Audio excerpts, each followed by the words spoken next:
Hi everyone, this is Conversations with Trish, and I want to introduce today the most energetic, positively vibed, effervescent person on this planet right now.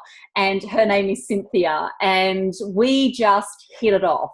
We are part of a mastermind group together within a community of online marketers, and it's just fabulous. It really, really is. Cynthia, I've known you now for at least a year, at least 12 months, and we've been at some events together, and that's been incredibly energetic too. Every time we meet each other, it's hugely exciting, and it's just warm and embracing. It's just awesome. So what I wanted to do is really take some time and get to know you a little bit more, and for people viewing this too, to get to know you more. You've had such a successful journey, and I think it's really exciting for those out there to get to know you and how you got to that success. So I just want to start off with asking you a little bit about your background, a little bit about your story, and what inspired you to venture down this path of an online business. Oh, wow. My background. Thank you so much for having me, Trish. I'm very excited to have this conversation with you. So I'm a Cape Verdean girl from Cape Verde Islands. Google it. A lot of people don't know where this is. The little islands off the west coast of Africa. I was born on a country called Senegal. I lived in Mali. All of this is in Africa. Studied in France and ended up living in the UK for about 10 years, where I worked in retail. I arrived there, didn't speak English. So I had to go back to an easy job for me, where I didn't have to speak that much, although I chose retail, which you still have to speak a bit.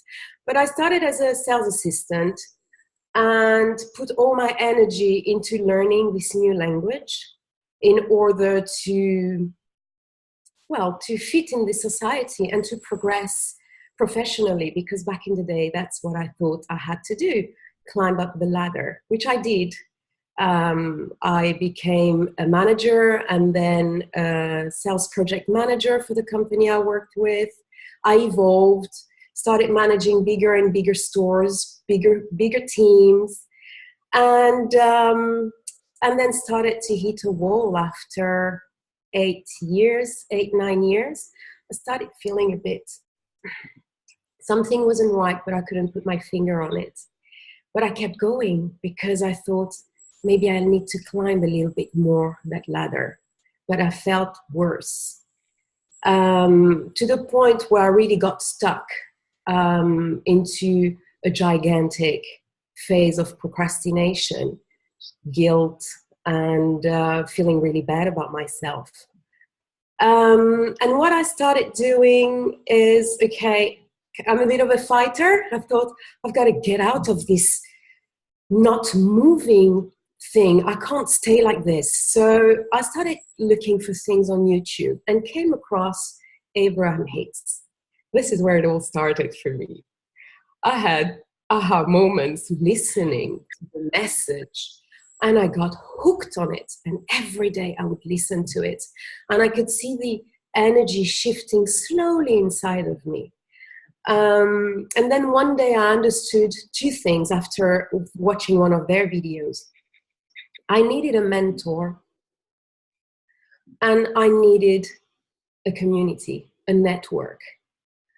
I needed a mentor because my whole life I've been dealing with a lot of things on my own, and that was it. I had enough of being on my own.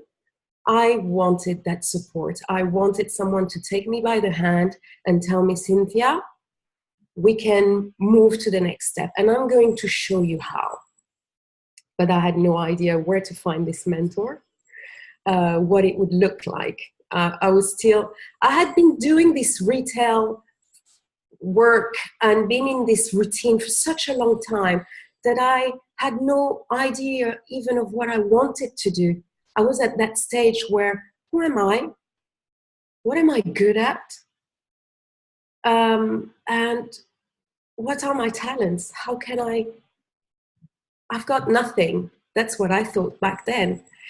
But I kept watching those videos over and over again. And I understood one thing. I wanted to help women. So it started like this. And then continued looking, and then coaching popped into my head. So I decided to take courses in coaching, saved money. Back in the day, I was still a manager in retail. Started to work part-time in order to have enough time to study at the same time, and save the money and all of that. Obviously, I'm skipping all this part, but yeah, I had to save the money first. Made a lot of sacrifice, moved out of my studio where I lived alone, started flat sharing, but sometimes you need to do what you need to do to get where you want to go. And so I started working part-time and finished that course, but it felt really hard. I had a lot of moments of failure while I was doing this. It was an online course. And again, what was missing was the missed. I was on my own once more. And I struggled. Oh, my connection isn't stable. That's and okay. I really struggled. Mine isn't either. So that's okay. Keep going because I can hear you loud and clear. Great. So I still kept going, but the heart wasn't there. I got really demotivated. Didn't attend a lot of webinars because it just didn't feel right. And in the background, I was still there with Abraham Hicks. And then one day, where you have those ads popping before you watch videos on YouTube, an ad popped in. And there was a person there that just said one sentence, one. And I went, that's it. This is it. I'm not quite sure about the details, but I could feel it in my guts. It was such a strong gut feeling. It was, and the sentence was like, what if there was something better out there for you? That was it. I can't remember the rest. I listened to it, but I can't remember to what he said. I just remember the sentence, and I will remember it for the rest of my life. Wow. And it was about online business, having the possibility to create a business with heart, to have also that flexibility that I was longing for. That was that freedom that I always felt like a prisoner of myself, of the work environment I was in, of my life. Everything was locked, and I just wanted to spread my wings. And so I signed up. Wow. And without really knowing, understanding all the architecture of that world. It was completely new to me. And when I got on the other side, my jaw was dropping lower and lower and lower every day. So different than everything I've experienced in my life so far. The community, it's vibrant, it's alive, it's loving. I didn't have only one person to hold my hand anymore. I had people holding my hand, my arms, my back, everything. And I just kept moving forward from then on.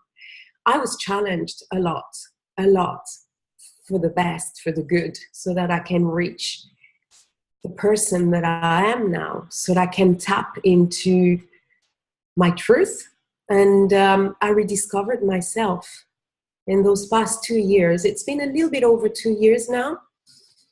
I have just been navigating through experiences just to go back to me. So it's really sometimes tricky to explain how magical it can be and feel at times to free yourself from your stories, from your fears, from the weight of expectancy of society, of your family, that freeing yourself from all of that and just be who you are, and then turn this into something luminous that you can give to others. So it's powerful. It's very powerful. And what's fascinating is I'm sitting here and I'm listening to your story. And isn't it fascinating that we can condense 30, 40, 50 years into like a 5-minute, 10-minute block? And it just amazes me each and every time when I do these conversations. We are so rich in our background. We are so incredibly rich in our stories. And it's so incredibly powerful. And it's interesting because I love these conversations as they free flow. And I go, oh, I just want to ask a question in there. Oh, that sounds so really interesting. And it's layer upon layer upon layer upon layer of story and background. And it's so intriguing. And I want to just take you back just a little bit, because I think it's fascinating. I had a conversation with another member the other day, and it was all about moving to a new country and emigrating to a new country and how challenging that can be. And I want to sort of get some insight from you, because I'm the same. I emigrated from the UK, from England, at a very early age, at 11, to Australia. And there are challenges that come with that. And I was lucky because it was an English-speaking country. But for you to come here and actually learn and develop a new language, that's incredible. So what motivated that move? How old were you? Oh, wow. I was 30 when I moved to the UK. Wow. And I moved after something very traumatic. I was in a relationship.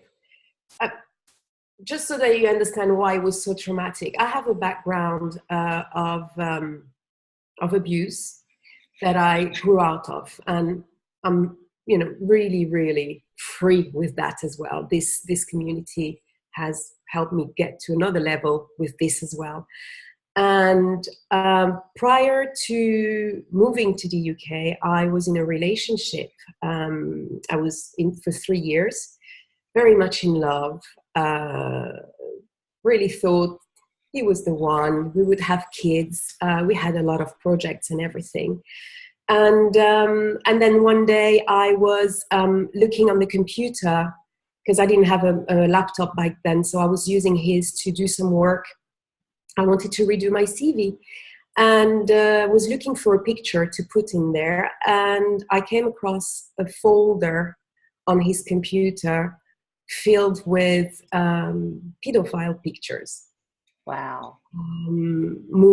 Videos. And I can't explain it shattered me. Yeah. It shattered, my soul imploded in million pieces. And I kind of died a little bit inside. So that was a very painful and long process to come out of that. And it actually took me quite a few years. And I was so low. I was not the energetic bunny that you know. I was not laughing. I was not eating. I was not sleeping. I was very depressed, lost a lot of weight, and thought a lot about suicide. Until the son of my best friend that I've known since a baby came one day, sat next to me, and he calls me Sissy. He was like, "Oh, my Sissy, I don't know what I would do if I didn't have you in my life." And that little kid brought me back to life, and I decided to fight again and recover from that. So I was speaking to my cousin on the phone who lived in the UK back then, and he was like, "Cousin, I've never seen you so low, your voice, come and see me, come and spend a little holiday in London." And back then I was working as a chef stewardess on luxury yachts. And I was on the boat and I was like, okay, I don't have a computer here. And again, gut feeling, I went, are you sitting in front of your computer? He said, yeah. I was like, can you check the tickets, the planes, the flights for tomorrow? And he said, okay, there's one at 10 and there's one at 12. I'm like, okay, can you book the 12 o'clock one? I'll be there. I'll meet you at the airport. And that's how I got to the UK. Wow. That's incredible. That's so incredible. I had nothing on the boat, just a bag. Wow. As you can imagine, wear uniforms like crew uniforms. I just popped everything I had in a sports bag, said goodbye to the captain, jumped in a cab and got on the plane. And that's how I got to the UK. That's amazing. Yeah. Within a week, I found a job without speaking English. I just wow. went with my energy there. I went in a shopping center and, the English brands are very different. I was living in France back then. I looked around me and then I spotted a shop, spotted the type of customers that were getting in there. And I was like, okay, I don't like that. No. This looks quite classy and luxurious. Female are a bit mature there. I'm going for this. I walked in, asked for the manager, and sold myself to her with all the energy that I could, and she hired me on the spot. That's incredible. And I started like this. And I've got some funny stories about me mixing up words while trying to sell something to people. But I was their best seller. I was the best seller there. Despite my working English, I had the highest sales in the team. And why do you think that was, Cynthia? Why do you think that you were topping the sales? I really enjoyed. I love interacting with people. I love people. So I was always joking, laughing with the ladies, and I wanted to serve them. They were coming looking for something, and it was interesting to get them to tell me a story. It was all about story building and then getting into their lives. And it would always end up with a lovely chat, them telling me something that had nothing to do with shoes or dress. And I would create those bonds with them, and they would always come back asking for me, and you create those kind of relations. And that's what I love. It's that interaction, that knowing them more than selling. It's making them feel good. I wanted them to leave the shop feeling sexy, hot mamas, feeling good about themselves, or with a massive smile on their face. I think this is one of my purpose. I love making people smile and make them feel good and sparkle the inner child inside of them. That's awesome. So, you certainly do that. You certainly do that. And it's interesting because as I hear your journey in retail and serving the customers and providing them value, and this is a very similar message we're hearing in the online digital world as well, isn't it? It's all about the customer. It's all about the person on the other end of the screen. It's all about providing them value and building relationships and building rapport.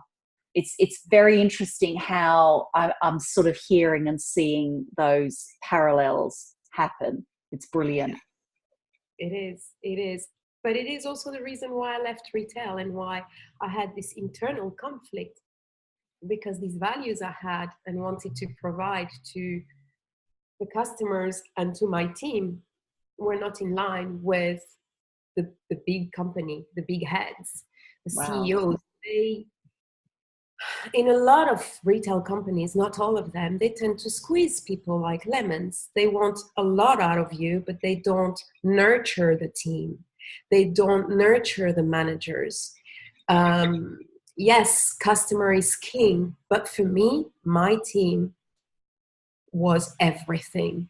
A happy team will provide a better service, will nurture those customers, will be more motivated, And I didn't have that. I was always a bit of an outsider. They loved me, but it was like, okay, oh my God, this one, she's always like a fringe dweller, doing things like we didn't, why she's doing things different. But at the end of the day, I had the best retention in the company. My team, in retail, there's a turnover that is incredible for sales assistant, but my girls were staying with me.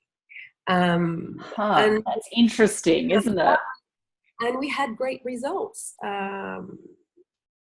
So you had the magic, right? You had the magic, and they didn't understand. They couldn't articulate or pinpoint exactly what that magic was. And no, not really. They saw the results, so they were happy with this, but they were very demanding, and more and more and more and more. And in some stores, the team were really miserable, very negative talking and everything, because the managers were applying exactly what was said, where I was bending it a little bit. Flexibility, exactly. Actually, it's Virgin owner Richard Branson that always says that your number one priority is your team. You look after your team, and everything else will look after itself. Customers, revenue, everything will look after itself. You just look after your team. I'm a very firm believer of that too. Just looking after the team. I think it's really, really important. Absolutely. So I think it was then getting a little bit disheartened, a bit disillusioned, a bit not seeing a bigger vision with retail. And that's what then sort of made you, was it like a bit of an epiphany, or did it progressively come to you about the dissatisfaction? It was very slow. I didn't see it coming. I thought I was happy doing this, and I was for a long time. I'm so grateful for this experience. I've gained various skills. I learned English. I learned through retail. I learned so much. I grew with the language, with the culture. I didn't realize it wasn't for me any longer at some point. It took a really long time. I just felt the pain. That's all I felt. But I couldn't link them together. I thought it was something wrong with me, not with my environment. That's interesting, isn't it? Yes, this is one of the things that I have understood by being in this online business, because if being an entrepreneur, you are challenged. Wow. And you're challenged at every level of your soul. And that is the best experience for me, because it has allowed me to understand who I am and what I fear, and realize that I had no sense of worth. And this is why I thought my job was great, and that I was wrong. So yeah, it was a very long process. Do you think the job becomes...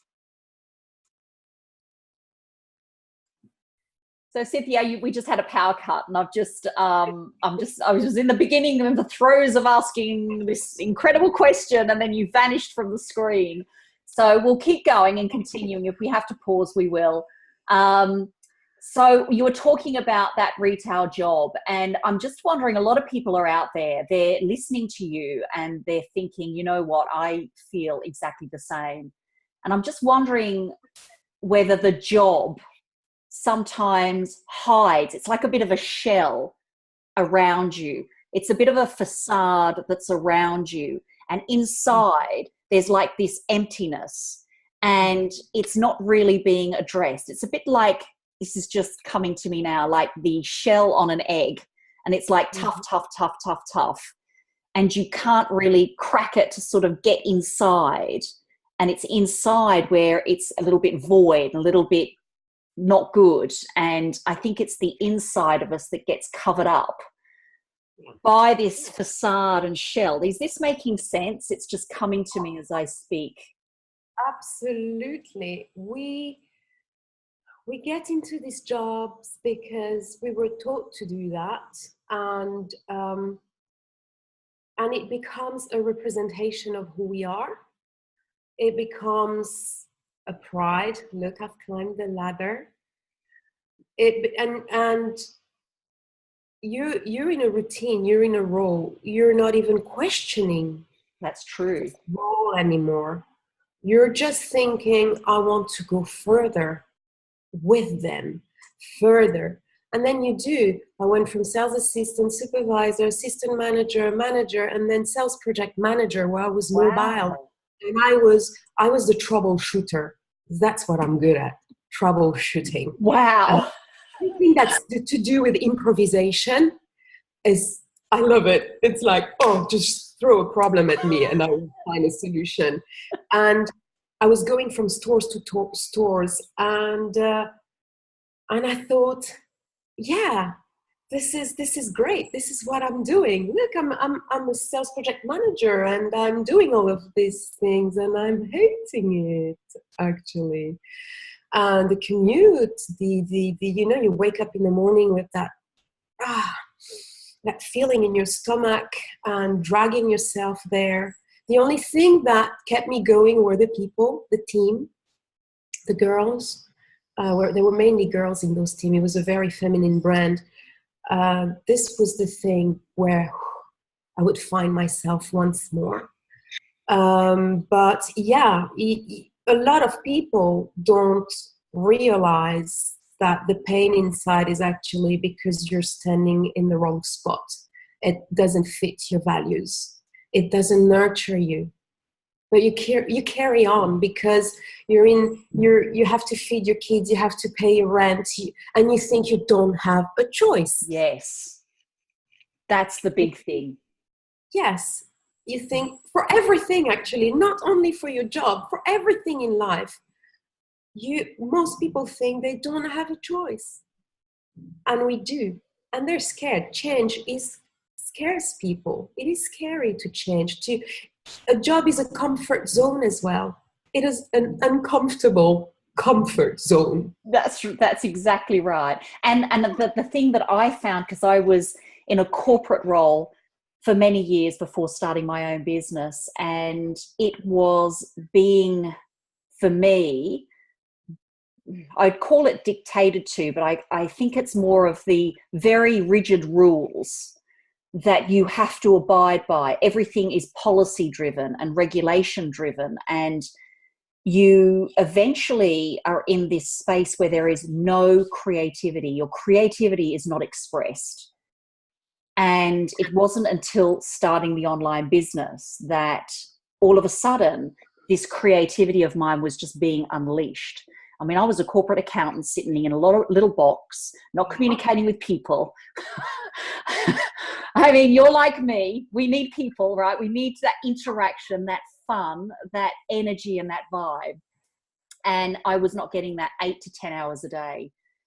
And when you deprive humans of that inner core wanting, I think that it creates this feeling of dissatisfaction, but it goes even deeper than that. I think you can even call it even depression, not knowing how to get away or out of that situation. And I know that that's where I was at, with people that I didn't really respect or like. Because, I mean, you were working with a great team of people around you. I was not. It was a very toxic environment, and it was very difficult to cope with. So I just wanted to ask the question of you two. So where are you now? Which country are you living in now? Because you're very multicultural, multinational. I am a child of the world. It's very confusing. Nobody really knows what I am. But I am currently in Senegal, West Africa. Right. And I've been traveling. I've been a digital nomad between May and November. I traveled. I went to Toronto for a seminar, and then from there I took advantage to visit a friend I hadn't seen for 30 years in Quebec, and then came back from there, went to France, and from there I toured nearly the whole of Europe Wow. before coming back here where my parents live. They immigrated from Cape Verde a long time, and my brothers and I, we were born here. Wow. So hence why I speak fluent French. For a lot of people think that I'm French because it seems that I have a French accent. Wow. And yeah, hence that's... so I did this trip. It was not traveling around the world or Europe. It was a connection trip. It was... I needed to finish a circle, a buckle, complete and finish something. So for me, it was going around my friends. I only visited friends and family during this trip, reconnected with people that I hadn't seen for 30, 20, 10, 3, 1 year. Wow. And spending time, quality time with them on one-to-one. And then slowly coming back to my parents, my family, the nest, the origin of everything, yes? Wow. And coming back here to do the last bits of healing and to let go of everything that needs to make my soul lighter so that I can carry on with my mission completely free. So yeah, and that's what inspiring. I'm doing. That's inspiring. That's incredibly inspiring for me as I listen to that. And there's going to be so many people listening to this being incredibly inspired, because what happens is, as you move through life and you move through the corporate career or the retail experience, a lot of things becomes very materialistic. It becomes about having the right house in the right neighborhood. It becomes driving the right car and putting your children into the right college, the right schools, the right education. It becomes about everything more than just you letting go of all of that, right? Letting go of the attachments to things. Even though you can create things with the online business, it doesn't, there's not as much attachment. I'm noticing that with everyone that's successful with these online businesses, there is not the attachment to the physical, materialistic items. Isn't that interesting? It is. It is. The money's being earned, the money's there. However, the attachment is not there. It's so very interesting. Mm-hmm. Yeah, I guess becoming an entrepreneur and an online one, because there is still the attachment if you had an offline business. It still keeps you in that a bit hostage, although it's great to have a business as well. But the online world has that possibility to just help you free yourself of a lot of things. So it will be physical things, but it's also the emotional things, the thoughts, the money, the shoes. But I gave everything to charity. I lived for over 10 years in the UK. I gave everything to charity within 24 hours. It was an epiphany. I had an epiphany that day. It was on Easter Day. And I had these strange conversations that I have in my head sometimes. And one voice was like, so you've always wanted to do this trip? And it might be time now. And I was like, oh, what, really?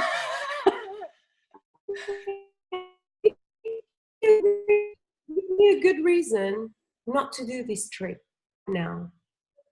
I couldn't find one. I couldn't find a reason.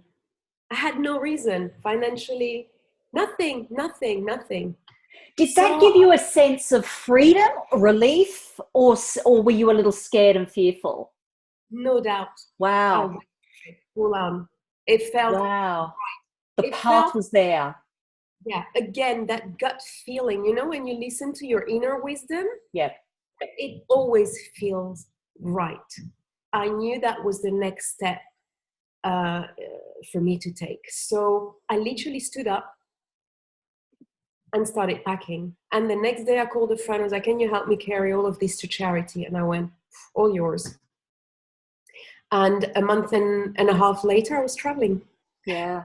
See, that's incredible. And that's super inspiring for people to know. It gives them validation that it can be done. It gives them validation that you can do it, permission to go and do it, and to even think and dream, put the vision out there to do something like that and know that it can be done. I think it's incredible.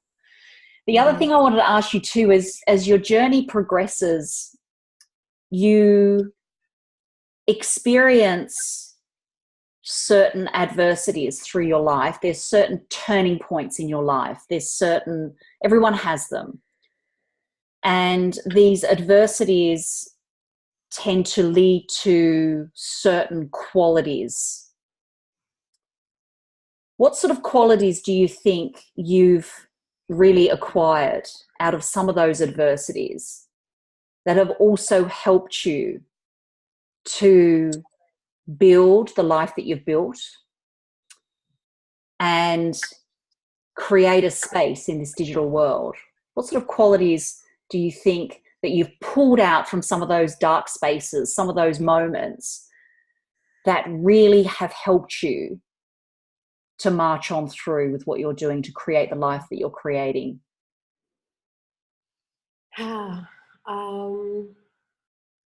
I think the first quality is courage.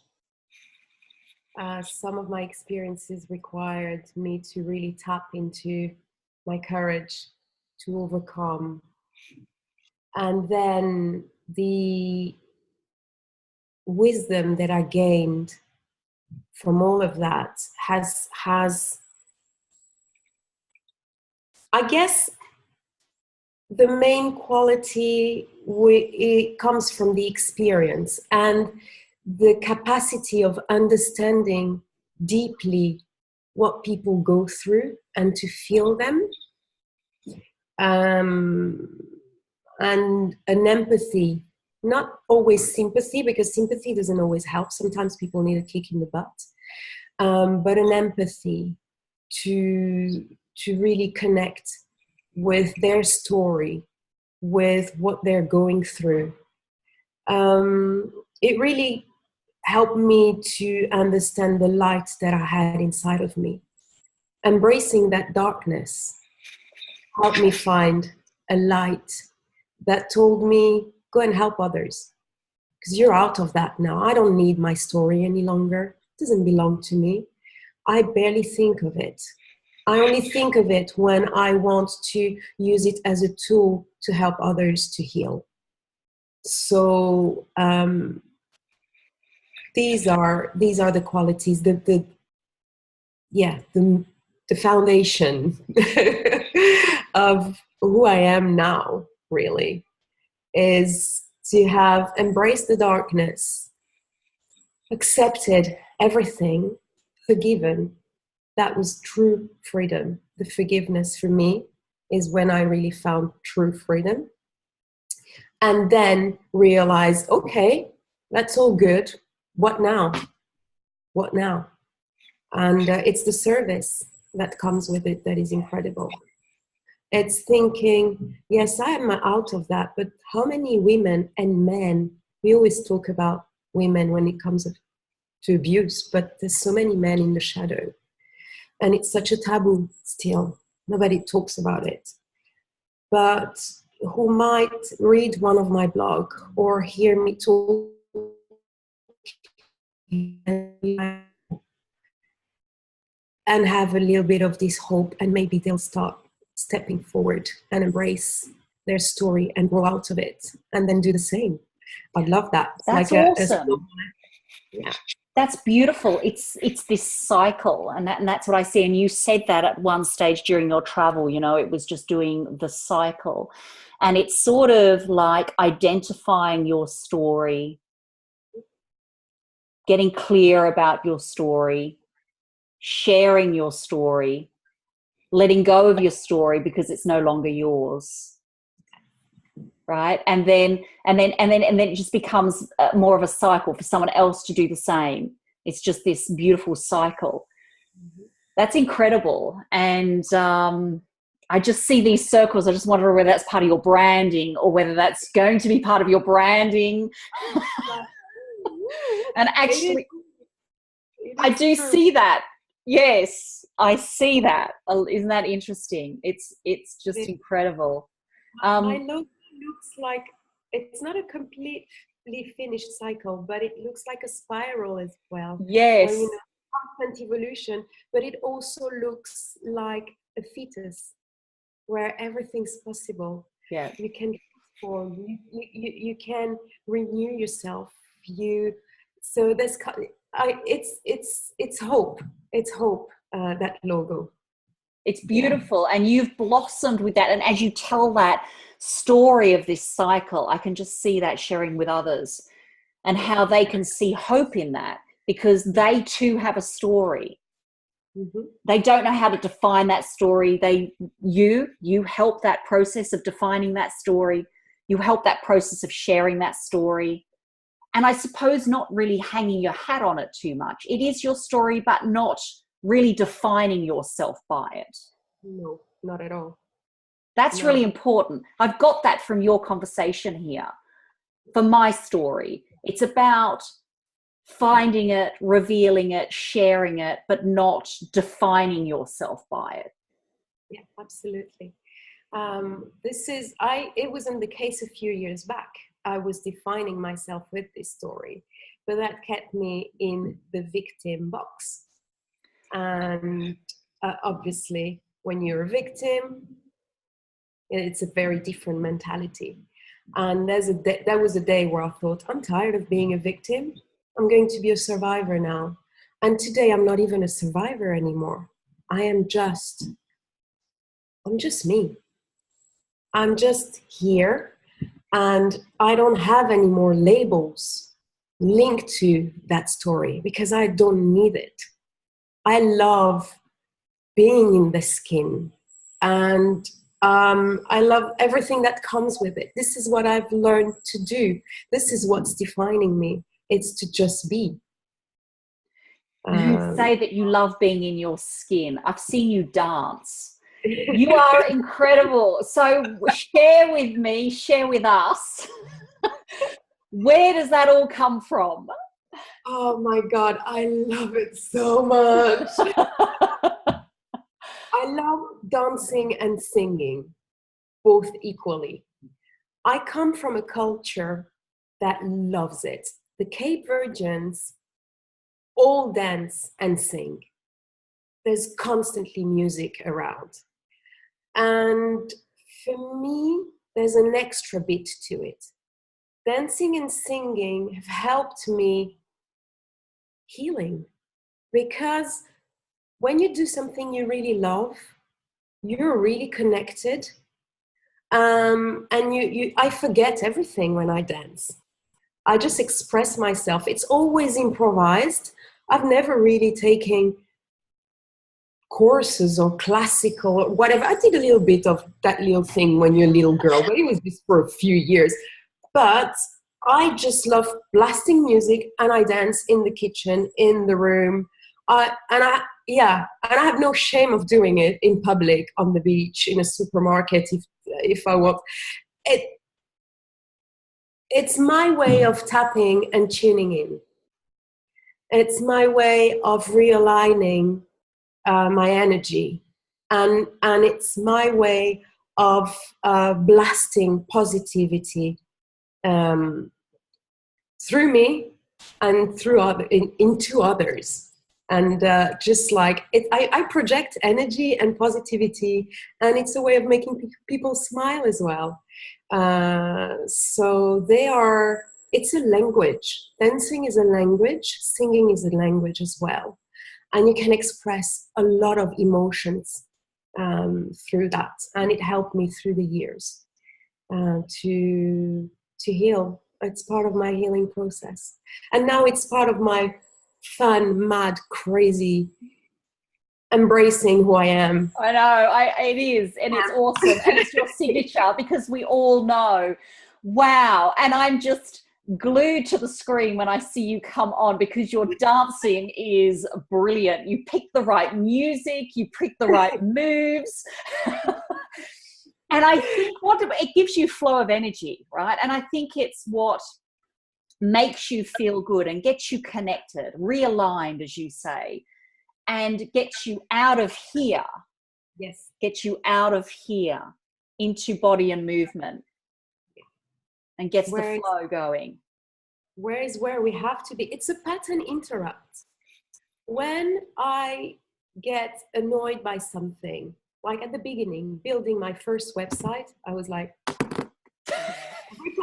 every time I was happy and like, ooh, I managed to create a page. And then it's like, put a HTML code. And I'm like, who is that? You would feel your body contract and your mind go off in your head. Every time you thought, oh, I got that, something new pops in and you just want to pull your hair out. And my first video dancing for the community, the online community of entrepreneur that I'm part of, was because I was going bananas. And I thought, I dressed up in a silly way, a bit like a rapper. I put the Rocky song music from the movie, and I started dancing, punching in the air, and just having that fake fight with myself. And I felt so good after that. That's great. 15 minutes, lasting, sweating, feeling silly about myself because I made fun of my own reaction and annoyance. And that was all gone, and I was able to sit back and finish my website in really good mood. Yeah, that's great. That's really good. What a pattern interrupt that is. Yes. What a pattern interrupt. That's great. So for the people that are watching this, what would you, because I know for a lot of people, a lot of members that are coming through, there is a lot of fear. And it was interesting because I just had a look at my Facebook just recently, and one lady that's come through the process mentioned that she was terrified. And so I think there is a lot of that in the early stages of, yes, they want change. Yes, they want something new. Yes, they want to create a life of independence and freedom and choice. And sometimes some people think that when they've made that decision, it's like going to just sort of miraculously happen overnight because the decision's been made. There is a journey. Oh, yeah. We all know there's a journey. And like you said, you know, you built that first website, you're pulling your hair out. It's like HTML code. What does that even mean? Exactly. I'm the same, exactly the same. I enjoy the creativity. I don't so much enjoy the technical side of it. What's your advice to people that are coming through this journey and they're scared and they're just not sure of the unknown? Because it does feel like a big picture, doesn't it? It feels like a big thing to take on. Oh, it is. It is. It's with anything that's new, anything new that we have to learn, it's so overwhelming to digest all the information while going through this internal shift. Yeah.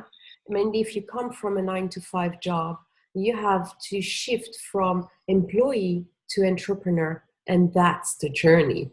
This is where you go, nobody's telling me what to do. So what's going on here? Oh, where do I go? And what does that mean? That's true. And there's information, and you see others that have been here for a while that are succeeding. I have to hurry. I think that's a little bit at the beginning. Everybody wants to hurry. Slow down. This is not a race. It's, as Trish said it, it's a journey. You're doing this for you. It's not a competition. You need to go through the process of learning the technical thing, but also understanding who you are, what type of entrepreneur you're going to become, and what your voice and story is, and who is it that you're going to help. This is not going to take 5 minutes. And the other thing that I really, really want you guys to understand is you have a community around you. Ask for help. Don't stay in your corner alone, pulling your hair out and wanting to throw your computer out of the window. We are here to help each other. This is the most important thing. You have people that can help you. You go and you ask for help. I didn't do it at the beginning. I'm very independent. And as I said earlier, I've done everything on my own. I've healed on my own. I've never seen a psychologist. I've never been coached. It was all my head, my heart, and going through that process. And it's exhausting. It's lonely and it's painful.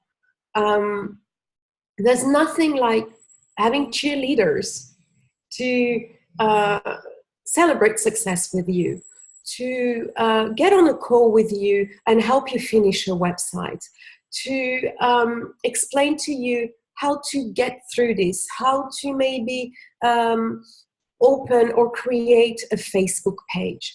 Simple things. There's no stupid questions. So please ask for help. I think this is my main message. I agree. Slow down and ask for help. And the rest will happen at its own time. Don't feel bad about it. Don't feel stupid about it. Don't feel like a failure, because you're not. You're learning. You're a student. So yeah. Great words. Really good words. And I would agree 100%. I have been a physical business owner, so corporate accountant to physical business owner for 10, 12 years. And I was doing it all on my own and really feeling like I was doing it on my own. And there's been plenty of obstacles and challenges along that journey. But I was it. I had to deal with those adversities, those challenges and obstacles by myself, because I was in business by myself. And even though you build teams independently that can help you and assist you in creating that business, you're still dealing with everything on your own. And it's extremely challenging. And when I started 2 years ago, the online business, and then all of a sudden I had this huge, and I call it a machine around me, this huge operation around me, these people, these loving, caring, supporting people around me. And you realize how supportive it is when something happens, when you have an adversity that happens. And you know that I've had a business restructure recently. And that was such a big thing for me. And out of that restructure, I was feeling lost. I was feeling confused.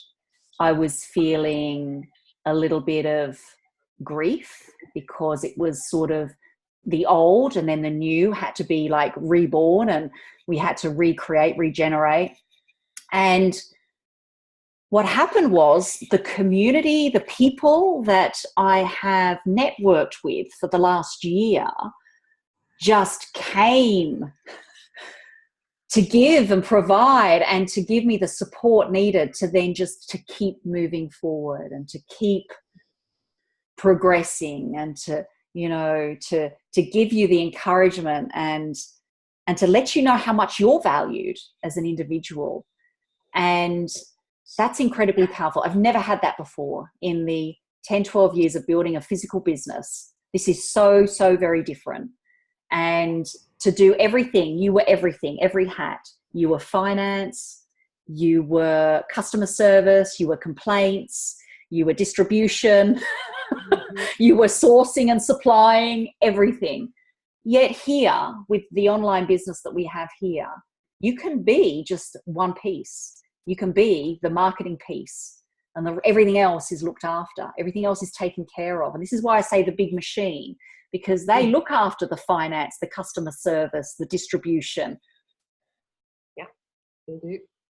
They do. It's incredibly exciting, and it's the way of the future when it comes to developing and creating a business. It's very exciting. Oh, absolutely. Absolutely. It's such an incredible opportunity. Just to come back to what you said, when you the importance of a community is that it gets you out of your own head. You keep having those internal conversations. And we know how the head works. It creates stories. And sometimes you need a different perspective. You need to hear what they're doing and or how they or their perception of you. It's so important because sometimes they will tell you something and you're like, wow, is this how I'm being perceived? Because in my head it wasn't like that at all. These were the biggest aha moments I had doing this business. That community, every time I had conversations or sat on specific webinars, there were bulbs going sting, sting, sting, constantly for the first year. And I understood so much about that. I learned to ask for help. Yeah, wow. Only since I've joined this education program. And it was really hard the first time. Really, for it to come out. Oh my God. Now, I'm like, oh, hey, I need help here. But it was a process to maybe it was a trust issue linked to the past, used to kind of like defend myself, protect myself, grow on my own. It was kind of difficult to let people a bit more in. Yes. Despite my very sociable appearance, there was a part of me that was always on guard. Yes. Always watching, like constantly. Like a vigil, and I let go of that, which is very freeing as well. Wow. And that's the power of a community that will uplift you. And it's a community that will not let you drown. They'll come and grab you at the bottom and they'll be like, excuse me, you are not supposed to be out there. Now go and swim, girl. You go and swim because I'm behind you. I'm watching you. I'm watching you. Swim harder. That's true. In the back, I had some of my coaches, sometimes they told me things that would shock me, but they would wake me up with such power. Yes. And they tell you one thing and then it goes deep down back in those roots that you had completely forgotten. So, that machine is, again, you've got that incredible nurturing for the emotions and the person and your soul, and then you've got all that big machine with the technicality that is there to support your business. Yes. It's awesome. Yeah, it's very, very powerful. It's a very, very powerful business model, and it's very future proofed. Yes, it's very future proof. It's incredible. It really is.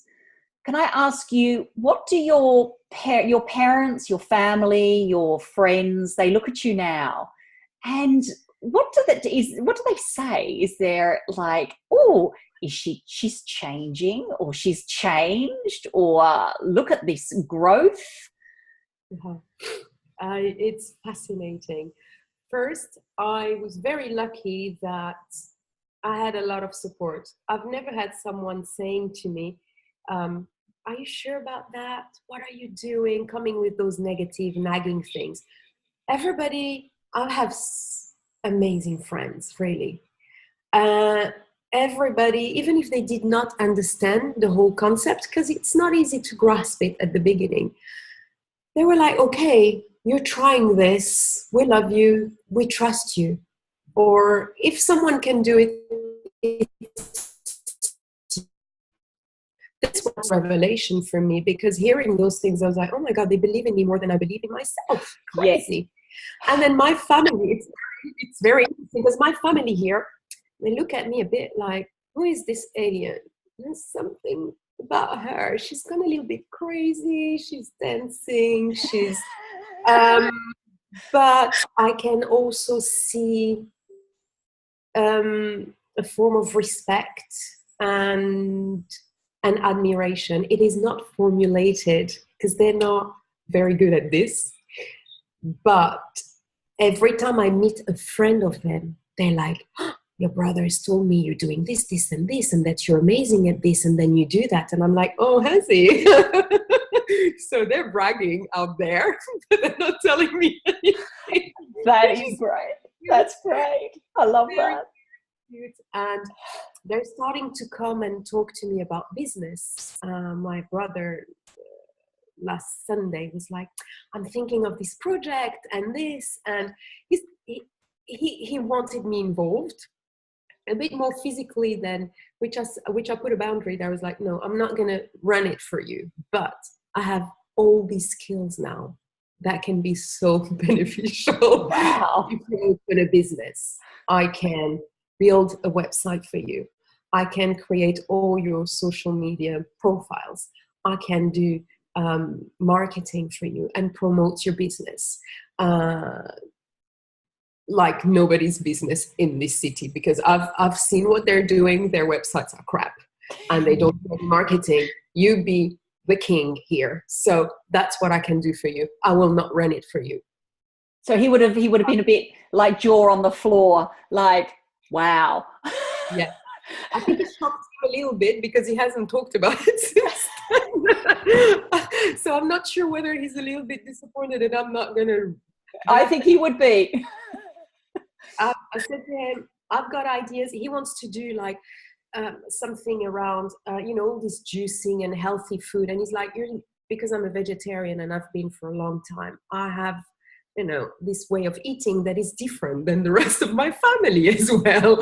So he's like, you know about these things? I'm like, yeah, I can come up with recipes. I can create a lot of things. We can even create an ebook about the recipes for your place and everything. I've got plenty of ideas and I can create them for you. The physical things you do. I'm not going to run it. I want to travel. I've got my mission to I don't want to be too spread out. I'm happy to help with what I can do, but I have a mission here. And you're clear. You're very clear and you're very on point. On the track, you're not moving me. I love you, but you're not moving me. I love you, but no. That's great. So it's a no, my love. This is a very big question, Cynthia, and I ask this of everyone at the conclusion of the conversation. And it's, people go, oh, wow, that's big. Let me have a think about that. So I'm going to ask you this question. Take your time. Where do you see yourself and or your business in 5 years' time? Oh, I know. I've been listening this for a long time, Trish. This is good. Love it. I got it.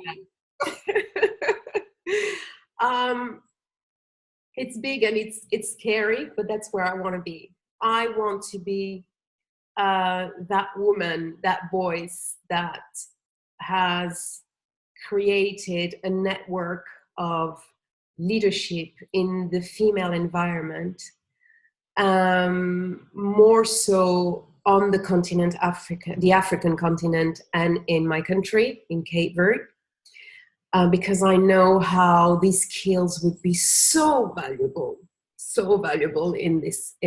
on this continent. We provide them with charity and crap like that. I don't believe in giving just money for giving money. It creates lazy people. I believe you need to teach them how to fish so they can fish for the rest of their life. Not only they can fish for the rest of their life, but they can teach others how to fish. And that creates a whole new generation. Yes. And it breaks a pattern of bad habits of a society that is waiting for others to do things for them. I want to wake up women on this continent because I truly believe in the African woman. She is strong, she's powerful, and she's really hardworking. Sorry for the African male, but I think the woman is the future of Africa. I really do. I see the difference. Like the man is sitting, waiting for things to be done for him. They work, they go back home, they've got 10 kids, they do the cleaning, the food, the this, the that, and they wake up the next day at 5 a.m. to come and go and clean someone else's house and then come back again to their family. And I know that when the woman, it's proved by statistics, when a woman in Africa is in charge of money, not only in Africa, in the world actually, the family, their household benefits from it. Kids go to school, are fed better, and get education. So I'm targeting women because I know that if I help and help them to empower themselves, to get leadership skills, they will then become role models for their kids, boys and girls.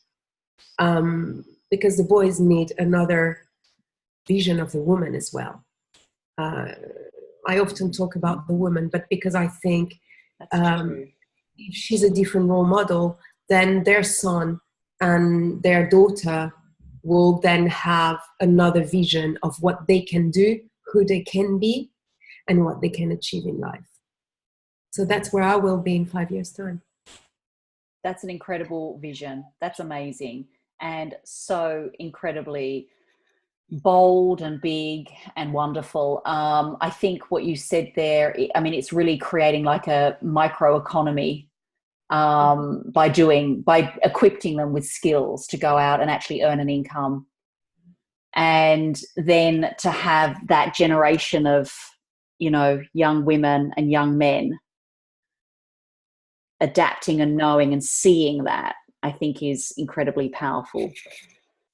Yeah. Thank you, Cynthia. Thank you for having me. Love that. That was incredible. I got to know a lot more about you, and I'm sure those at home that are watching this have got to know and be inspired by your resilience, your vision more than anything. And it's really inspired me with the big vision. And I think people will be checking in with themselves. I'm sure they will after watching this and thinking to themselves, is my vision big enough? And I think once you have a vision that's big enough, that's outside of yourself, that's very powerful. It can move you in all sorts of directions. And I think you articulated that so beautifully. So I just want to thank you for being a friend first, being a part of this community second, for doing all the things that you've been doing and inspiring so many others within this community and outside. And I know you're going to continue inspiring that many women outside of this community. I just want to say thank you from the bottom of my heart. Thank you. Thank you. Thank you. I wish I could hug you right now. And it's a pleasure every day to be part of this community. It's a daily injection of love and positive energy. I have this vision because I'm here. And, you know, the energy circles around. That's beautiful. It wouldn't have happened if I hadn't met people like you either, because I am inspired to do more because of you as well. And you will. You'll inspire so many people. And you will as well. I know that.